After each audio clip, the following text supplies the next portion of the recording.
புகைப்பிடிப்பது புற்றுநோயை உண்டாக்கும், உயிரைக் கொல்லும். மது அருந்துதல் உடல் நலத்திற்கு தீங்கு விளைவிக்கும். பாதுகாப்பாக இருப்பீர், மது அருந்திவிட்டு வாகனம் ஓட்டாதீர்.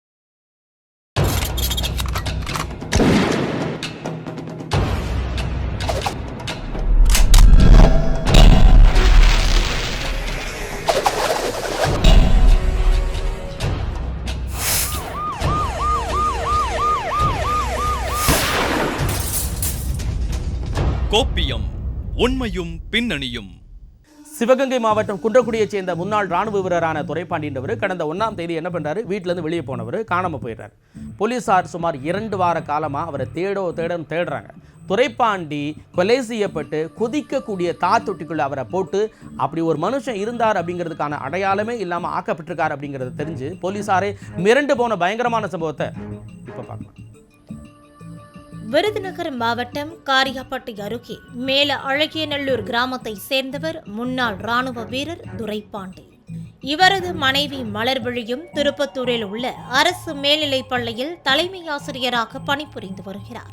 துரைப்பாண்டிக்கும் அவரது மனைவிக்கும் இடையே சரிவர பேச்சுவார்த்தை இல்லாததால் துரைப்பாண்டி 10 நாட்கள் கீழே அழகியநல்லூர் கிராமத்திலும் 10 நாட்கள் குன்றக்குடியிலும் வசித்து வருவதை வழக்கமாக கொண்டிருந்துள்ளார். இந்த நிலையில்தான் கடந்த சில நாட்களுக்கு முன்பு துரைப்பாண்டி கீழழகியநல்லூர் கிராமத்திற்கு செல்வதாக கூறியிருந்த நிலையில் எந்தவிதமான தகவலும் இல்லாமல் இருந்து உள்ளது. எவ்வளவு சண்டை போட்டாலும் போனை எடுத்து பேசுவதை வழக்கமாக கொண்டிருந்த துரைப்பாண்டி போனை எடுக்காத காரணத்தினால் சந்தேகமடைந்த அவரது மனைவி மலர்விழி குன்றக்குடி காவல் நிலையத்தில் கடந்த மார்ச் 1ஆம் தேதி தனது கணவரை காணவில்லை என புகார் அளித்துள்ளார். புகாரின் அடிப்படையில் துரைப்பாண்டி காணாமல் போன வழக்கை கையில் எடுத்த போலீசார் அவரது மொபைல் சிக்னல் மற்றும் UPI ID பண பரிவர்த்தனை ஆகியவற்றை சோதித்து SBI வங்கியில் துரைப்பாண்டி வங்கிக் கணக்கிலிருந்து யார் யாருக்கு பணம் சென்று உள்ளது என விசாரணை மேற்கொண்டனர்.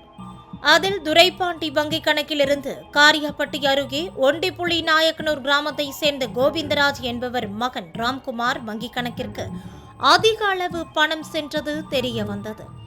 மேலும் ராம்குமார் வங்கிக் கணக்கிலிருந்து அதிக அளவு அவரது உறவினர்களுக்கும் பணம் அனுப்பியுள்ளார். இதனால் சந்தேகமடைந்த போலீசார் ராம்குமாரிடம் மேற்கொண்ட விசாரணையில் பல திடுக்கிடும் தகவல்கள் வெளியானது. அதில் ராம்குமார் காரியாப்பட்டி அருகே தார் தயாரிக்கும் கம்பெனியில் வேலை செய்து வந்த நிலையில் அங்கு பணிபுரிந்து வந்த பாண்டிக்கும் காணாமல் போனதாக கூறப்பட்ட துரைப்பாண்டிக்கும் பழக்கம் இருந்துள்ளது. இதனால் துரைப்பாண்டி, ராம்குமார் மற்றும் பாண்டி ஆகிய மூவருக்கும் ஒருவருக்கொருவர் தொடர்பு ஏற்பட்டுள்ளது. இந்த நிலையில் துரைப்பாண்டி தனக்கு கார் வாங்க வேண்டும் என ராம்குமார் மற்றும் பாண்டியிடம் கேட்டுள்ளார். ராம்குமார் மற்றும் பாண்டி இருவரும் சேர்ந்து கடையநல்லூர் பகுதியிலிருந்து 2,40,000 ரூபாய்க்கு கார் ஒன்றை வாங்கி அதை 3,40,000 என துரைப்பாண்டியிடம் கூறி பணம் பெற்றுள்ளனர். ஆனால் வாங்கிய சில நாட்களிலேயே அந்த கார் பழுதடைந்ததால் அந்த காரை திரும்ப கொடுத்து விடுவோம் என துரைப்பாண்டி கூறி கார் கம்பெனியில் சென்றபோது 1,00,000 ரூபாய் அதிகமாக தன்னிடம் ராம்குமாரும் பாண்டியும் பணம் பெற்றது துரைப்பாண்டிக்கு தெரிய வந்தது.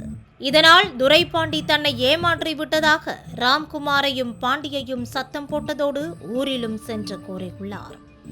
இதை தங்களுக்கு அவமானம் என நினைத்த ராம்குமார் மற்றும் பாண்டி இருவரும் துரைப்பாண்டியை தீர்த்து கட்ட முடிவு செய்துள்ளனர். இதனால் திட்டம் போட்டு துரைப்பாண்டியை தங்களது முதலாளியிடம் பணம் வாங்கி தருவதாக கூறி தாங்கள் வேலை செய்யும் கம்பெனிக்கு பிப்ரவரி 2ஆம் தேதி ஞாயிற்றுக்கிழமை அழைத்து சென்றுள்ளனர். அப்போது கம்பெனியில் யாரும் இல்லாத நேரத்தில் கட்டையால் துரைப்பாண்டியை தாக்கி கொலை செய்து அவரது துணிமணிகளை கழற்றி எரித்துவிட்டு அவரது உடலை மட்டும் சுமார் 170 டிகிரி செல்சியஸ் அளவு கொதிக்கும் தார் தயாரிக்கும் உலையில் போட்டு 2 முறை எரித்து உள்ளனர். இதனையடுத்து அங்கு சென்ற மாவட்ட SP கண்ணன் தலைமையிலான போலீசார் தீயணைப்பு துறையினர் உதவியுடன் அந்த தார் உலையில் துரைப்பாண்டியின் எஞ்சிய சடலம் ஏதாவது கிடைக்கிறதா என தேடினர். அதில் பல மணி நேர முயற்சிக்கு பிறகு ஒரு சில எலும்புகளை மட்டும் போலீசார் மீட்டு அரசு மருத்துவமனைக்கு அனுப்பி வைத்தனர். மேலும் ராம்குமார் மற்றும் பாண்டி இருவரையும் கைது செய்து அவர்களிடமும் தொடர்ந்து விசாரணை மேற்கொண்டு வரும் நிலையில் இந்த பரபரப்பான கொலை சம்பவம் காரியாபட்டி பகுதியில் மிகுந்த பரபரப்பை ஏற்படுத்தியுள்ளது. கோப்பியம் உண்மையும் பின்னணியும்.